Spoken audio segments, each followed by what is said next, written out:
and add spotlight. There we go. Okay, so so we are recording. So welcome to Second Sundays, everyone. Again, this is conversations around feminism, divination, magic, yeah, so much more, and also a place where we are recentering the holy day and re-envisioning it and reclaiming our own spiritual authority.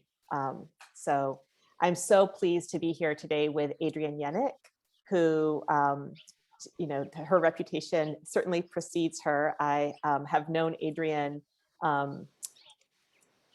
I've heard of Adriene for years before I actually met her, from a very good friend, Connie Samaras, who's also an amazing artist. And I think I first met Adriene at Connie's house. And then a few years ago, I was at a Thanksgiving brunch or festival, or not, get together here in DeLand, Florida, and that a colleague had invited me to. And she started telling me about this Eco Tarot deck, this artist that she had met who was developing this deck that she was really excited about. And I was like, I think I know her. So the deck is an amazing deck. I think Shameka is putting Adriene's more official formal bio in the chat, but she is an amazing artist, has a really comprehensive practice, and has also been working at the intersection of performance and divination and other kinds of things for several years. So I'm just really excited to have you here today, Adriene. And we also, I just have to say this one other thing, when it was announced that you were joining me here, somebody who had worked with you at ASU, a student, is somebody I've collaborated with, Madison Creech. And so that was also just such a wonderful sort of coincidence or synchronicity. Nice. Yeah. So I guess, welcome. I wanted to start with just hearing a little bit about the kind of evolution of the Eco Tarot deck. You write in the booklet about how you were doing it in a workshop in Italy with an artist and writer, Angela Ellsworth and Tanya Katan, and the sort of download for this deck came to you, or the inspiration for it. So I'd love to hear about kind of how you initially began making the cards, and also maybe like a surprising or insightful realization that you experienced while researching for making the deck. Sure. Thank you so much, Teresa, and also to Four Queens for hosting this platform, and of course, Shameka as well. Thank you for inviting me. And just before I answer your question, I just wanted to acknowledge that I am sitting right outside Joshua Tree National Park in my little compound, and that it was originally the lands of the Cahuilla, the Shoshone, the Western Mojave, and the Chemehuevi people. And I'm so happy that they stewarded it and that these beautiful lands still exist for us all to enjoy. I also just want to welcome all the mothers, and also just acknowledge all the mothers of chosen family within chosen families, because we all take on that motherhood in different ways in our lives. So it's beautiful to see some of my teachers and also students among the people here today, and students that have become teachers, etc. So so the Eco Tarot deck, I should first really say that my background is 30 years in computer and media arts, and doing all kinds of crazy, what they call bleeding edge, work at this really intense, in a really intense in technological frameworks, where I was doing coding and designing and all storytelling, all in the interest of new forms of storytelling. But also working a lot live with performers. But about 5 or 6 years ago, I had a time period where I was really asking myself some really hard questions. I felt like I had finished an arc of that work, and as an artist, I was wondering, really what was next, not just the next project, because my projects tended to have 5-year arcs, but what was what was next for me. And I opened up this really large space of inquiry to say, oh, does the world really even need me as an artist anymore? So really getting down to some very deep questions, hard questions. And I was happy when I came out of that process to know that yes, indeed, the world did want me as an artist, and or at least that's what I heard. And this project is one of a number of projects that I gestated at that time, and specifically the Eco Tarot. It really came in almost like fully formed as an idea when I was in Italy on a beautiful residency that was a walking, drawing, and writing residency, right? And I felt like I could get better at all three of those things, and run by two really wonderful women, an artist and a writer, and in this beautiful sustainable space. And I was walking quite a bit, and I had come upon this yellow clay, and it was this incredible color, and it was this clay, and I immediately, because some of my writing was also, I was drawing, and painting along with it, and I immediately started to make a pigment with that, and then started to experiment with pigments. And then I just had this idea that to do a tarot deck that would be something where I could tell people's climate futures. And when I had the idea first, I immediately was like, I don't want to do that. That sounds very depressing. Uh, that sounds just like awful. What a bad idea. What else is that going to come from that except just Mm. saying really, sad things? But as with many of my other projects, what I discovered was that it kept tugging at me. And when that continues to happen, I realize, oh, I'm going to go on a journey. I have to take this seriously.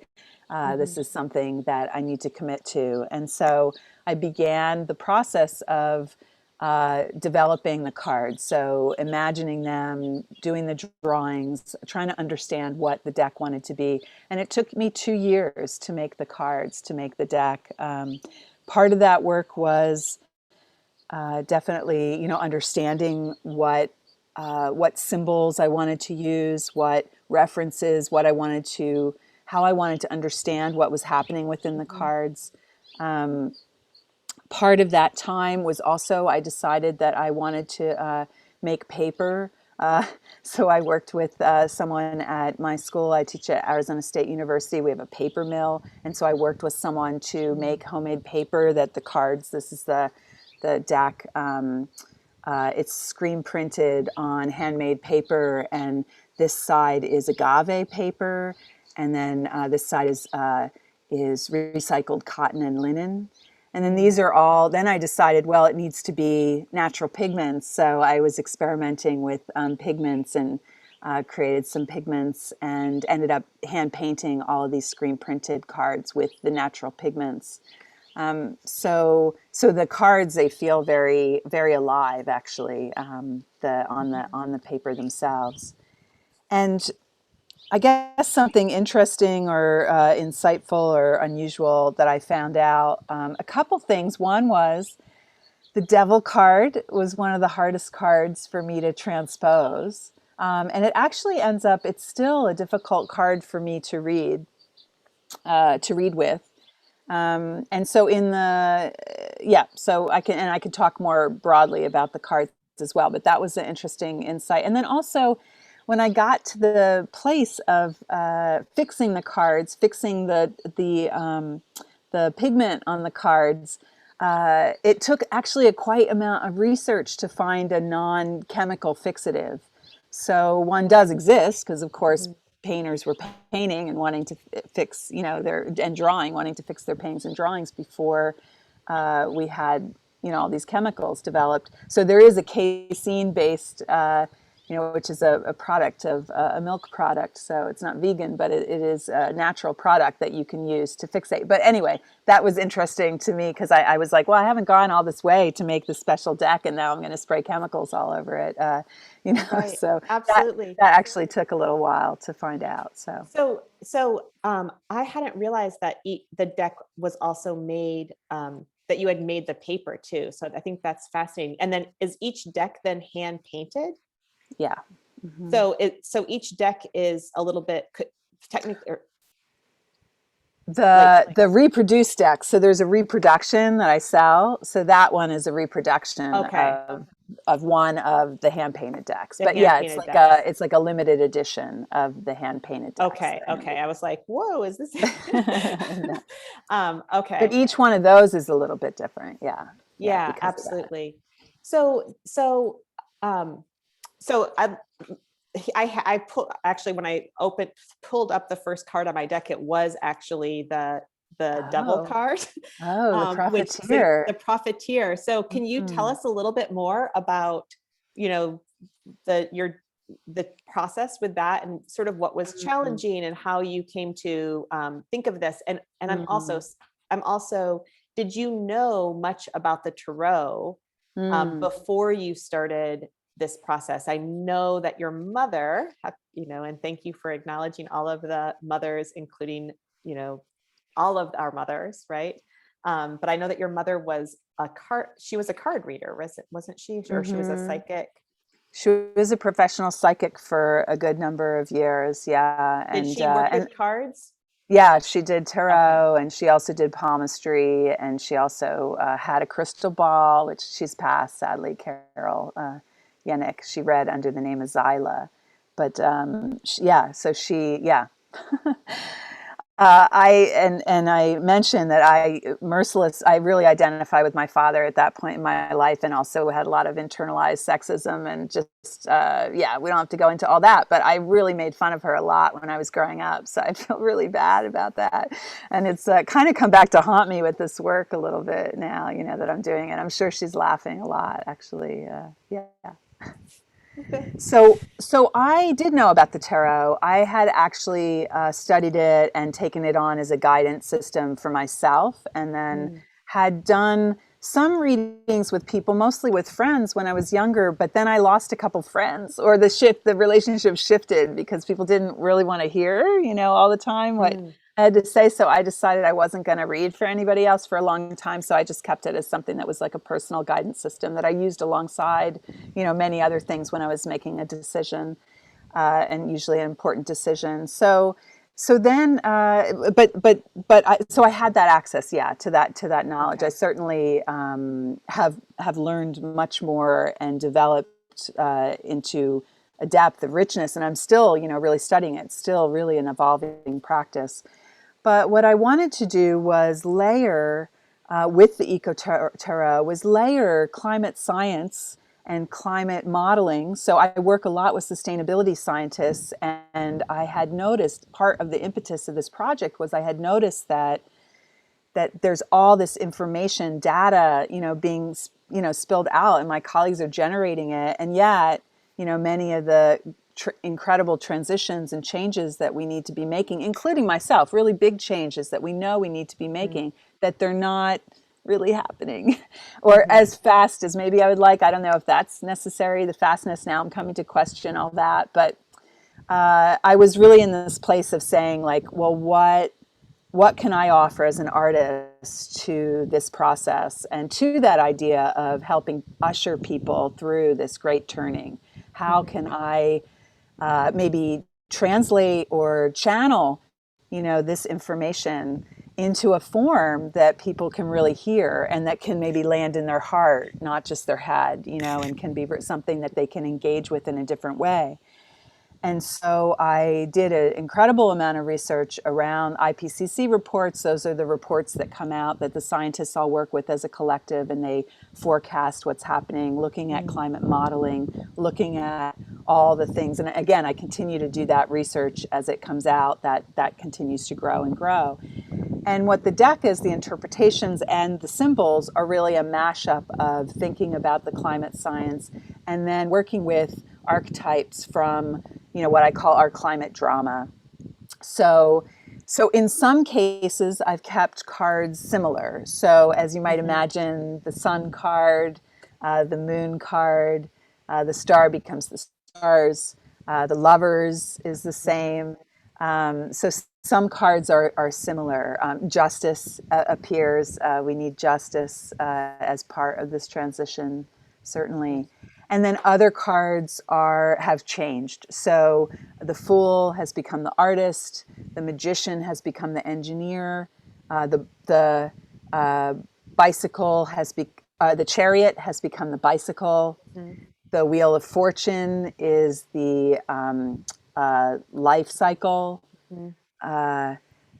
The Judgment card is transcendence.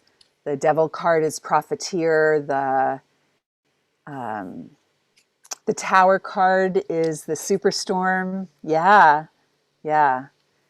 So, yes, and the Hermit is the lone wolf. Mhm. Yeah. And so the cards, I just, I played around with them. Of course, the Empress is the gardener, and the High Priestess is the healer, Mhm. and the Emperor is the world leader. So you get the idea. Yeah. And then with the minor arcanas, I just, anyone that knows the tarot here, you know that many times the suits of the clubs or the pentacles, the swords, the wands, and Mhm. the cups are one way that you can read them in the tarot is connected to their elements. Mhm. And so I just mapped the pentacles are the earth cards, the cup cards are the water cards. Mhm. The fire cards are the wand. The wand cards are the fire cards, Mhm. and then the swords are the air cards. Yeah, Mhm. Yeah. So yeah. I'm just showing. Thank you. Thank you so Yeah. much. Um, so the profiteer. Yeah, so the profiteer, that was a difficult one because the devil, as we know, is related to kind of, pleasure, right? Mhm. But also gluttony and overconsumption and just, indulgence and those kind of Mhm. things.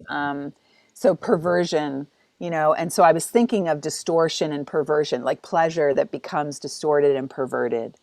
And so I said the profiteer because thinking of really, greenwashing, of course, economics is going to be part of this just transition. But what I've observed over my time is watching really amazing ideas, important ideas that may be part of our transition, that once they begin to scale up and once profit is brought into them, then often there becomes a distortion or perversion of that original goal, of that original offering. And so I landed on that. There was a lot of other options before that. That was the hardest card. And as I mentioned, when it comes up, it actually is it's an interest. I'm getting better at integrating it and reading it and thinking through how to speak about it, and listening, of course, because the process of doing the reading actually is a lot about listening to what people have to say. And that's been really interesting because people, when that card comes up, many times people do talk about their consumption habits and reflect on those. And many Mhm. times actually it has come up for business people, so it's been an interesting conversation about how the role of that idea of profiting or the idea of capitalism, does it have a role, within this turning? And of course, that's a massive. I would love to talk about that with everybody the whole time. It's a real question that I Yeah. No, it is. And I think too about the devil. One of the ways that I often read the devil card is also looking at bonds, like looking at the ways that we're in, like looking at the bonds that we have with others, like what are the contracts that we've Mm, entered into, and mm, how have those contracts that might have started as contracts of joy or um, you know connection, like joy or friendship, or even around kinship, right? mm, How those can turn and become bonded, like bondages. They can become sort of bonds of duty or obligation. mm, And so mm, it's interesting to think about also what you're saying, where as systems enter into, it's like, oh, the free market or capitalism is what's going to make this thing possible. and how that would shift all of the relationships within, and not just relationships, all of the relationships in that system, not just of money, which is a form of energy, but also those kind of spiritual connections. So the energetic Mm. connections through the across the board. I think that's Mm. really fascinating. Yeah. So Adriene, so you've been offering these readings then, I mean, I know it's been the pandemic, though. There were some readings that have been offered, like via Zoom on Instagram. Uh, I I received one from somebody earlier this year, but before the pandemic too, you've been offering readings at different kinds of events. So how long have you been offering readings? And then I'd love to hear some of the things that you've discovered um, Mm. through those readings about climate, about how people, like, how has your understanding of the cards too, and your understanding of sort of where the collective consciousness is around Mm. climate shifted through those intensely personal readings, right? Mm. Yeah, yeah. Yeah, I've been offering the readings since November 2017. So I've done, at this point, I'm really on the cusp of about 1,000 readings. So I'm going to do a recount soon so I can understand where I'm at with it. But good portion of those have been done in public settings. So the idea, the original idea, and that I've kept going, and I'll come back to as well, is to be in a public space. Just be in a public space. Often I go to farmers markets. I'll just go to a pedestrian square somewhere where there's pedestrian traffic, and I set up a little table and stool, and I have a little sandwich board that says Ikaturo readings free. And then on the other side, it says, ask me about your climate future. And usually before I even get a chance to set my little mesa up, I have a line that's formed, and sometimes a long line. And so it's been a real surprise. Like, I wasn't sure what was going to happen, and I was feeling very nervous, and shy at first, but I've done them all around the world. I even was able to do some in Spanish when I was in Chile, and it's been fascinating, actually, seeing. But people are interested. There hasn't been one place that there hasn't been like a line Mm. of people, and what I've learned has been really profound, actually, and it's kept me going with it. And also, oh, I should mention, I am also offering them online at this point, and I did release like a set of appointments toward the end of the month and over June. So if you go to my Instagram account, which is just at EcoTarot, in the bio, there's a link to sign up if you'd like a reading. And I do 2-card and 5-card spreads, and I Awesome. developed the spreads for this practice. Yeah. So I wanted to announce them today, so I could, and actually say people here will be hearing about them first. So yeah, so if you want a reading, they should be still open, because I just announced it this morning. So one thing that was really deep was that really just seeing and feeling the amount of grief people are holding. So this ecological grief, which people probably here have experienced and also know is occurring, but it's this collective grief, and that people are holding. Sometimes people sit down and they just start weeping. So there's often just even a few minutes of just holding space, just holding space for Mm-hmm. all the complicated emotions that people are feeling, And my approach in this practice is really to tell people that I'm using the tarot. I think of the tarot as a technology for getting us out of our usual grooves and patterns of thinking. And so I actually don't, even though I do feel like I definitely pull in my intuition and may have gifts. I'll let somebody else decide that. But I definitely have a connection to spirit. I know that. I've Mm-hmm. cultivated that.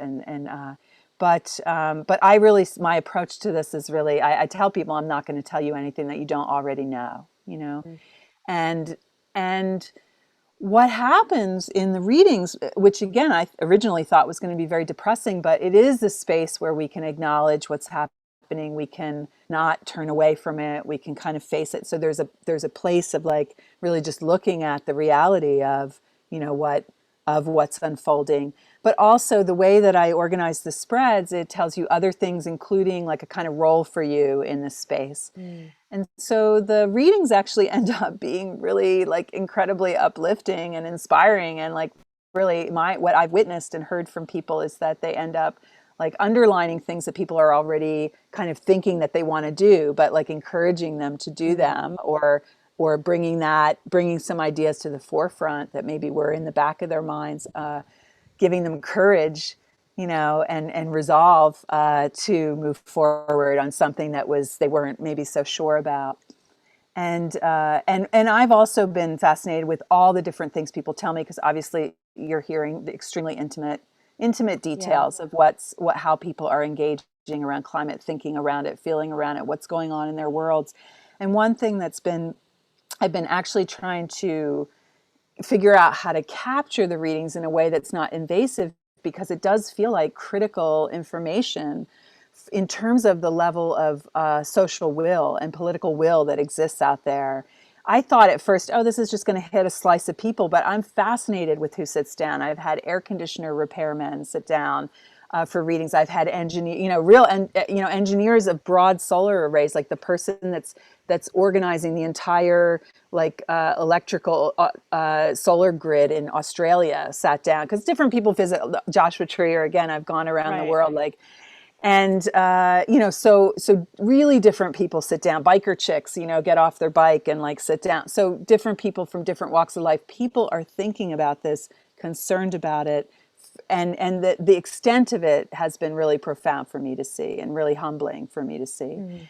And then the depth of how people are thinking about and what they acknowledge as well. So I would say that's been fascinating and really and felt very important to me. And again, this piece of really how do I say, like really just feeling like I'm part of this process, which many of you might also be, of ushering in this like this shift that needs to happen. So just seeing myself as like, okay, I'm someone these people are going to encounter, and I'm in this process. I don't personally think of myself as, you know, making that turn, but the cards themselves have ecological values imbued in them, and other things, you know, that come out around transitions and things that need to happen, that may need to unfold. We'll see, right? Yeah. Absolutely. So I just think I think that this is fascinating. Are there certain like material things that you're noticing, like in terms of ideas that people, when you say confirmation of things that they're already thinking about, are there specifics, examples, or is there anything that's sort of a pattern that you've noticed, or Mm, patterns in terms of time? So mm, sometimes, I know this as a card reader, like there'll be like these different periods of time where this, something seems to be coming up for a lot of folks, right? mm, Um, mm, mm. Yeah, what I've noticed is that it's depending on where I am, certain cards or types of cards come up quite a bit. oh, that's interesting. So yeah, I'm fascinated. I continue to be fascinated by it. So for instance, like the multiverse and transcendence come up a lot here in Joshua Tree. So, and in Berkeley, when I was doing readings in Berkeley and Oakland, the justice card came up much more than it Mhm. usually does, which I thought was really fascinating. And then when I was in Phoenix, the fire cards come up a lot. And Mm. when I was in Iceland, the water cards were coming up. Of course, you're on an island, you know. So, and I don't, I'm not making them come up. It's just really, it's fascinating. So for me, that's been really interesting, the way that that's occurred. That I see, depending on where I am, like different cards coming up. Yeah, absolutely. I've been thinking so much about place. Um, I'm actually preparing a sort of like short talk for the MFA program, how I think about place as a writer. But when you're saying this, it makes me think, is this also like messages for this place, but also the way that Mm, place becomes part of the sort of shimmering energy around us too, Mm, you know, and it mm, seems like it would be, or I want to say like a both and, right? Like maybe maybe there is something specific in those places that can actually, that's the thing to be like, there's a gift there, there's an invitation to mm, engage on that level. And also the people are already picking up on that. And that's what's coming forward in the energy of it. mm. So I think it's fascinating. I haven't, there's so much of this practice that I'd like to understand more what's doing. And I do have plans to write, you know, write alongside it as well to try to really uncover it. Yeah, the practice of capturing the readings and understanding now, I take notes afterwards and I take a single picture, but it's been very difficult to, you know, mode switch because there's usually a yeah, line of people and yeah, doing that mode switching. I'm just absolutely. finally figuring out like what my limit is of how many readings I can do a day. Cause when I have a line, yeah, so it's been a process it's been this whole process and I continue Yeah. to learn about it.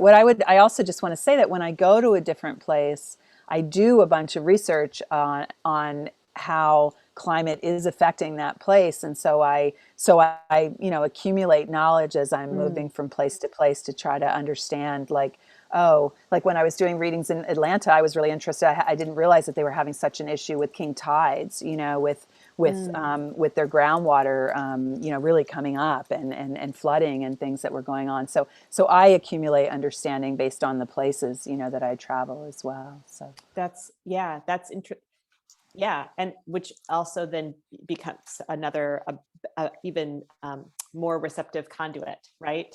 It's like bringing our intelligence and using that skill of intelligence, right? And research. So I love that. um, so I wanted to also ask you about the court cards, because you've mm, reimagined the court cards, and you've tied them also to specific sort of visionaries and leaders, mm. in our world. And so just to, yeah, so can you tell us a little bit about how you came up with the nouns of those? And so just so people know, we have the las poetas, so which would be like the pages, and Mm-hmm. we have la guerreras, so this would be like Mm-hmm. the knights Mm-hmm. traditionally, right?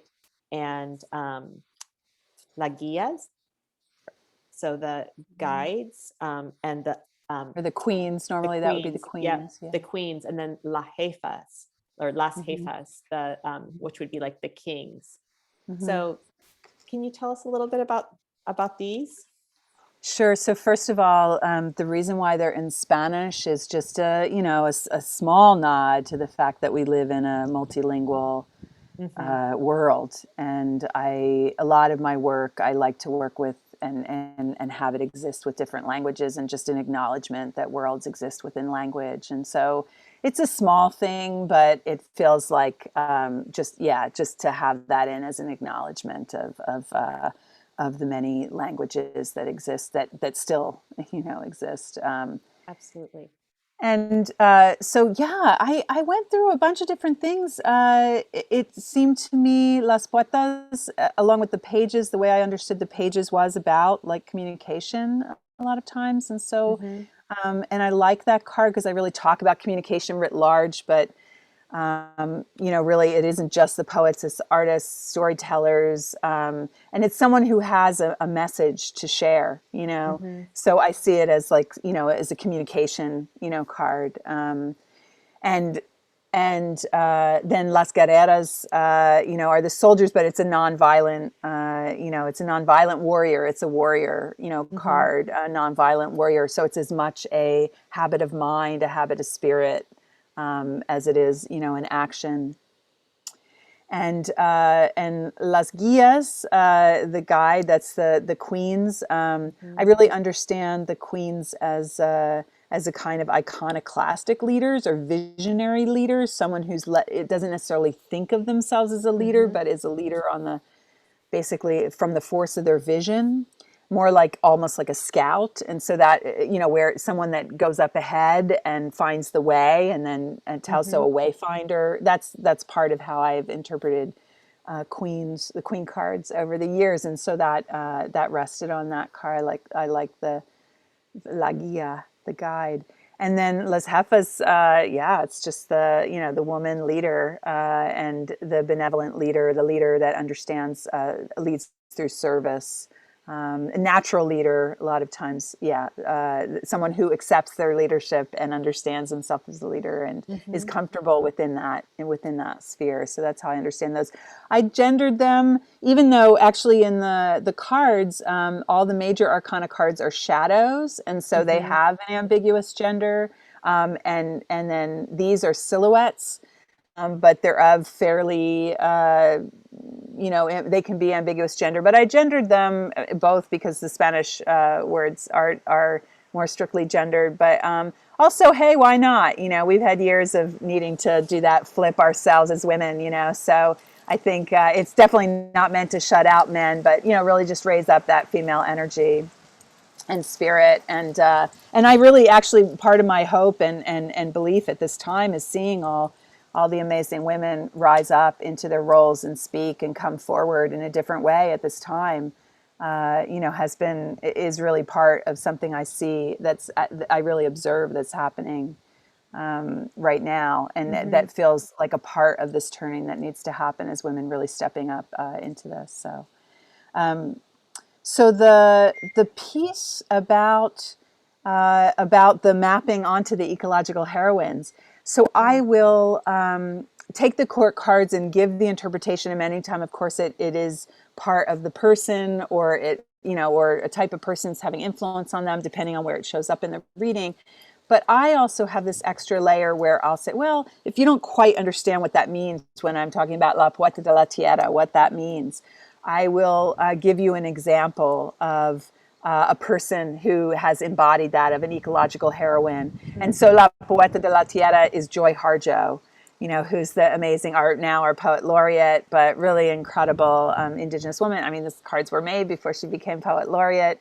I love the fact that she is both a poet, but also, has been in a band, sings her poems a lot of times. So, just really is also whatever's needed, what's the communication that's needed. She's also written a memoir, a really special person. So, and what's beautiful is sometimes people will have heard of her, like, you have, and light up and, oh yes, or I need to go back to her poems.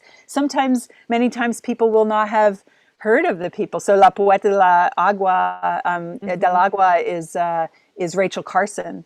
And sometimes younger people wouldn't have heard of her, or other people, so you get an opportunity to talk about Rachel Carson, or to talk about Winona LaDuke, or to talk about LaDonna Brave Bull Allard, who just passed, who's La Guerrera del Agua. Yeah. So that's a really beautiful kind of pedagogical, moment. It's been really, and people will take the name down and, or I was just gonna ask like, that. yeah. Yeah. I mean, I had someone the other day, a card came up and they were like, oh my God, I wrote my dissertation on her, So, yeah. So some people, know the people very well. Yeah. But, and those are evolving as well. So you mentioned you had a reading from someone. I have several apprentices I've worked with to learn the process. And I encourage all my apprentices to connect those with their own ecological heroine. So I have mine, and then they, if they understand the principles around the person, and someone else comes to mind, to like really allow the deck and the interpretations to evolve in that way. Absolutely. I want to go back. So just to make sure I understand. So every reading that you've given, you've taken a photo of the reading? Yeah. Well, and sometimes people don't want to be in the photo. Usually it's a photo of the person with the reading, and then and then them. Okay. And then I get permission, to use them or whatever, if people want or not. And then sometimes if people don't want to be imaged, then it's just the cards. But every single reading. Yeah. Yeah. So that would just be a fascinating, I'm imagining all of those images. Yeah, it's pretty amazing, actually. And what kind of cartography that would make, right? Yeah, I'd love to have some time to analyze them for sure. And actually the writing alongside is nice because I actually remember quite a few of the readings, but then I have the cards there and I can kind of reconstruct it, what happened, who that person was, etc. Yeah, So. that's so great. So this, if I'm looking at the time, if people have questions, then feel free to put questions in the chat. Or if you also just, if you don't have a question, but if you just, have something that's coming up that you would like to share, or a word, or just like how, sort of how this is sitting with you, then feel free to share that in the chat. So Adriene, before we pull cards, we're going to pull some cards for the collective here. And I'm not as familiar with actually working with this deck, so I'm going to be I'm going to be an apprentice here for a minute, in a minute. But before we do that, there's a couple other. I wanted to put this particular practice, which, I in one of the articles I read, sort of preparing for this, you talked about performance as an intimate, what was it? As a embodied way of knowing. I think this was around the Dry Lab project that you documented. But I'm curious, sort of thinking about performance as this embodied knowing, and then also your work as a death doula. And is there a way that, like, how are you, in this moment anyway, seeing any intersections between those, if you are? Yeah. Well, I'll take that second question first. I mean, it's actually been a really important moment for me. Like, that's something that's come up for me as on the other end, or not on the other end, but as we were in lockdown and with the pandemic, and really seeing my death doula practice and my work with grief coming, more to the foreground, and then working with my students. I'm also, a teacher, and then working on my art practice. I had kept them quite separate and seen them as really separate modalities and separate communities I was serving, and not totally. There's some overlap in different places, but really had. Many of my artist friends didn't know that I was doing the end of life doula work, or had gotten my training, or in that. It was like really kind of a separate thing. And actually, what's been happening for me lately is really feeling the call to integrate all of those things. And so really, and that's why it's coming up now in my bio. So for many, for some time I wasn't even including that in my bio, but now I'm really feeling called to integrate them. And actually, it's been quite beautiful, because even just like saying it brings up a conversation around death that's really important to have and to normalize, and for sure there's intersections. I think part of holding grief, of just getting comfortable with grief, and being, really understanding even how to hold this space for people that are grieving around ecological grief, and hold that in a tender way, and in a very present way, that I'm able to do that because of some capacities that cross over with the capacities that I have that ended up adding up to me serving as an end of life doula. Yeah. So I see a lot of overlap, and then also with my teaching now, I'm bringing a lot more care, is how I put it. I always cared, but I was kind of a bit of a tough ass, I would say. And I have one of my students is here, actually, or at least one, that can maybe attest to that. And I wouldn't say, like, I'm just feeling like people don't need to be, like, I'm rethinking a lot of words now, and ways that we think of what we're doing within art, around the idea of breakthroughs, or just how hard we push ourselves, and even break ourselves, on the other end of making things, and really feeling like, oh no, is this a time of breaking? It's really more a time of building. And how do I, and I also see, like, many of my students and learners are, I see it as like there's a lot of depleted soil. People are so stressed that and my students are just incredibly, stressed and anxious, and part of it being related to the ecological, existential issues that they're carrying with them as young people, or as all of us are carrying. And so so I started to really think about how can I bring, just different notions, different ideas, different verbs, even use different Yeah. words about what I'm doing as a teacher and as an artist. And as an artist, again, trying to rid myself of my ego, lifelong, Hmm. and really just be, how do I be present for what's needed of me? How do I not call attention to myself within this practice and really become a channel for what needs to be heard, what needs to be said? Yeah. So that's what I would, and that's certainly what I'm doing as an end of life Julie. You're there for whatever's needed, and that changes moment to moment. It's not a fixed thing or a fixed set of things even. It changes Hmm. from death to death. Yeah, that's so profound. And also it makes me think about the beginning of our conversation too, where you spoke about these 5-year cycles and really giving yourself a very wide space to question what it is that you're doing, and does the world need you as an artist. it I think about the way that what we do in the classroom, like if the goal is to eventually just enter that profiteer space, right, as like being the art star or being like the best-selling author, like that seems not like that's like, no, like there, what is it, what's another way for us to be together? So it's not just about individual art practice, but like all of our individual art practices, like what is Yes, art yes, actually um for, like yes, how is art a way of being, as opposed to, and as opposed to, a hierarchy in a pecking order, yes. Yeah, right? and for me, I mean, yes, absolutely. Creativity is like it's a, something that everyone needs to, I would love for everyone to have the opportunity to make space for that in their lives. I know that it's a real privilege that I've been able to do that, but I feel like so much, hope and joy and a spark, for life, like exists within that creative, that and connection to spirit, connection to spirit Absolutely.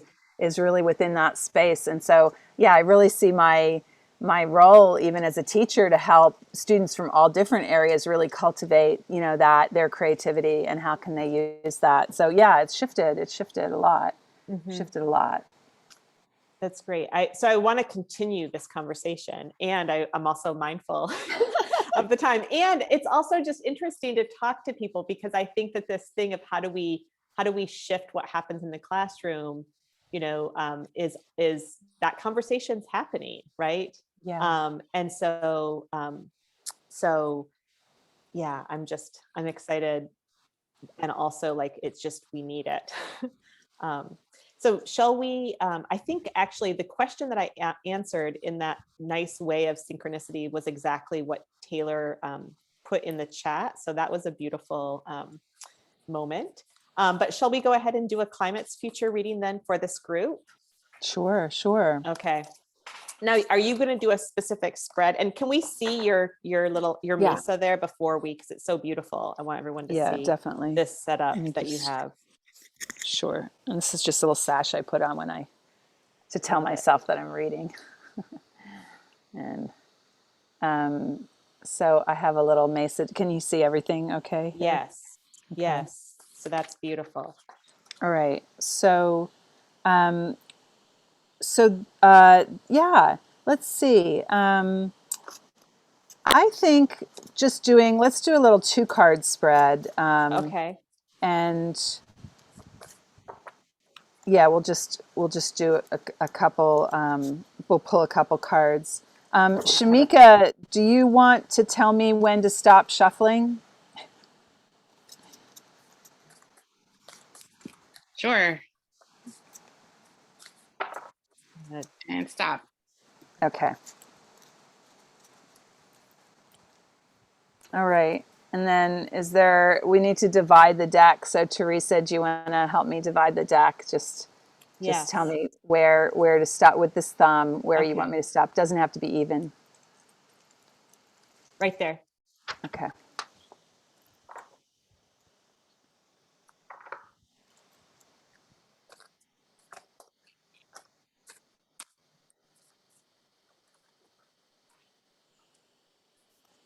Okay.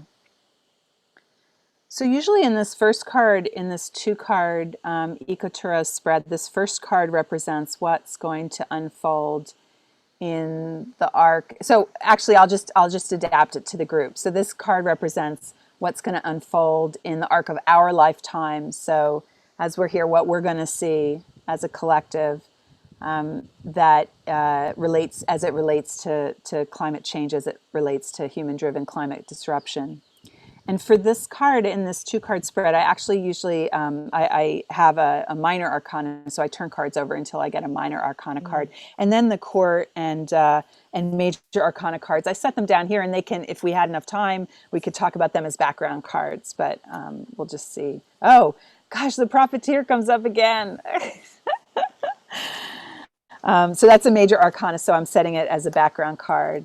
And La Guerrera del Agua, who's someone I called up, LaDonna Brayful Allard. Presente. Oh, and I always have rocks when I'm reading in the desert so I can hold them down. Oh, and the life cycle, it becomes another, so interesting, cards that we mentioned. Yeah. Okay. So this is the 7 of air. And the air cards in the Eco Tarot have everything to do with the shift from fossil fuels to renewables, from an extractive mindset to a regenerative mindset. They also, depending on where they come up and what number they are related to air quality. And you can see when the windmills are turned over that they become smokestacks. So when they're reversed, they become smokestacks in the deck. So air quality, this is where the pandemic actually shows up. It's this is about, the kind of the quality of air. And then also, of course, they're aligned with the swords, which often are related to the intellect, to rationality, but also I understand them as often related to power dynamics, to how we treat one another, right? So this 7 of air in the Eco Tarot deck, it actually represents air apocalypse, which is not good news, right? And so again, not telling anybody anything they don't know. So this card is, if you know about anything, going on in China, or certainly when the fires have hit here, or, the many fires have hit many different places, in fact, going all the way from, the Washington and Oregon all the way to the East Coast. You have times when you can't even go outside, that people have to wear, respirators to be able to go outside, and our beautiful world that we'd like to explore and engage within, that we can't. So this is air apocalypse. This is really saying that, that issue of air quality will continue to be an issue during our lifetime, that respiratory issues. Of course, this is also crosses over with environmental justice, because we know many pollutants and companies that give pollution, air quality that comes from cars, all the is also cited near communities of color in this country and around the world. And so this actually weighs very heavily on our Black and brown brothers and sisters. So this is a card, again, not saying anything that we don't already know. This is about what's going to unfold. Is there anything else that you see or think about when in this card, Teresa? Or? Yeah, I would just add, like, sort of, if I'm thinking about the 7 of Swords in correspondence with this, then I would also add that that there's that there is a battling, like there's a kind of so it speaks to that power dynamic, but that there is this kind of ongoing battle. It does, to me, also herald that, that there is going to be this change. Like, we're not at the beginning, we're not at the, we're moving toward the 10, right? So this change is coming. And the other thing, often with the 7 of Swords, is that there can be a feeling of going alone, right? And a feeling like something is being taken away from you.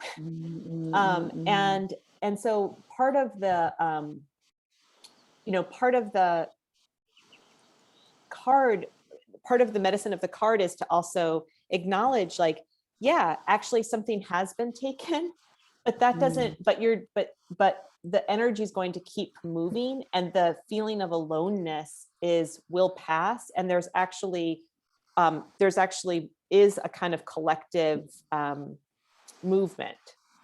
So yeah.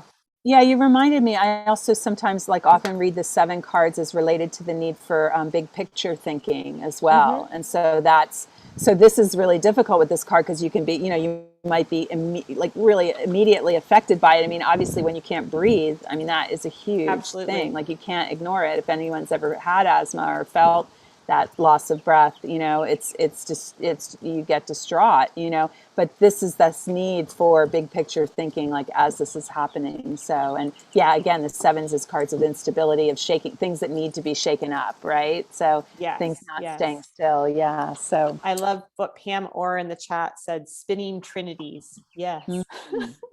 wow. Okay. Cool. And so, yeah, so then this next card is saying, okay, given that that's unfolding, what is another card that's a helper card, a role for us, something to help us understand how to navigate this time that we're moving through? And so for this card now, I need a major arcana or a court card to come up. And if a minor arcana comes up, I'll set it down. Okay. And I'm having a windstorm. Are you still hearing me You can hear okay? it. Yeah, we can hear you. I can hear the wind as well, Okay. which works with that 7 of Okay. wind. This is the yes, exactly. This is a 6 of Earth. It's but it's a minor arcana, so I'm going to set it Mm-hmm. down. And then a 3 of Earth. So all these beautiful Earth cards, we can That's talk about interesting. them as background cards. But oh, and an Ace of Air, Okay. and Yet another another Earth. yeah, and that's a really intense card. Well, we won't have time to talk about it. More Earth. I Wow. swear, I shuffled. That's wild. That's really interesting. I will make mention of that. And more air. Okay. Wow. Okay. Okay. Here we go. So this is La Jefa de la Tierra.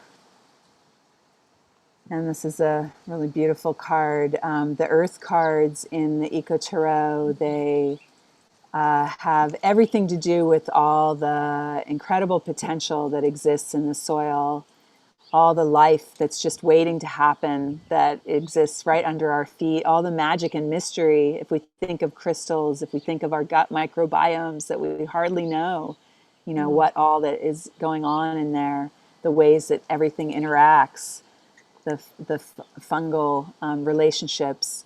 So all of that magic and mystery in the earth, they also, depending on where they come up, sometimes have to do with farming and agriculture systems. And then they also are related to the pentacles. So many times they have to do with how we value things, what we value, economic systems. And Las Jefas, I mentioned, are natural leaders. You can see she's got her little, like, legs are crossed. She's very comfortable on this throne of crystals. And you can see she's holding the crystal at her heart, and it is her heart. And Mm-hmm. so this is someone who is really holds the earth and ecology and our land and our Mother Earth, really close and in their heart. And so in terms of this larger, this beautiful collection of souls that we have here today, I mean, this card was right side up. So it's, it's really, we have this capacity to be this right now. And so this is this very beautiful leader that's leading from the earth. It's someone who is leading in a place of service but connected to the earth. And so again, this would be like the King of Pentacles, Mm-hmm. right? So that's the association. I do want to say that the mapping of her, of La Jefa de la Tierra, is a really incredible woman named Esperanza Martinez. So she is still alive. She's an Ecuadorian woman who trained herself, as a lawyer. She went to law school, but also developed her abilities in that way. Is also an activist, especially around issues of around extraction and oil in Ecuador. And she is the person who has developed and created the space for Pachamama, for Mother Earth, to have legal rights within Ecuadorian law. And Mm-hmm. now that's been extended throughout the whole world that there's different countries, and then also in the ICC and the International Court, to have Mother Earth, to have the Earth have legal standing in court proceedings. And so what that means is that you don't have to have someone that's harmed to be able to, even though an individual might be harmed, but you can actually sue in Ecuador in court on behalf of Pachamama, on behalf of the earth, to say that the earth has been harmed and damages have been done. And so Esperanza Martinez is the person who, really had this kind of idea and took it all the way through. Of course, she's been joined by many others, and that's part of leadership, is that you really are able to work and inspire and collectivize, other power around you. So many people have joined, and especially at this time, taking it onto this world level. But that's who Esperanza Martinez is. She runs an organization called Acción Ecológico in Ecuador. And so, anything else that you see or think about with this card in terms of also thinking about its connection, or anyone else want to say anything in the chat about this card? No, and Vidyu saying that reminds her of the images remind her of N.K. Jameson's Broken Earth series of science fiction books. Beautiful. So, which is really beautiful. Yeah, I think that, I think it's fascinating that all of these earth cards are coming up. And, and part of the thing with in the tarot, with the King of Pentacles or the King of Coins, is also thinking about how resources are allocated, and how do we measure those resources? How do we provide them in equity? Right. And how do we also hold, as you were talking, I kept thinking about how are we in relationship, with the earth as a resource. And I feel like this is one of the pieces that we're being asked to do, is how do we come into right relation with the earth? So, so I just feel that so strongly. And looking at the image too, I'm struck by, again, what you're saying, that starting with the heart and letting that radiate out. And I also keep looking at the legs in this figure as being these crossed legs, which make me think of like a crossroads space. And so actually doing something in thinking about the crossroads as a sacred space that we go to in order to offer something that we would like to be done with, and to ask for something that we would like to have come into our reality.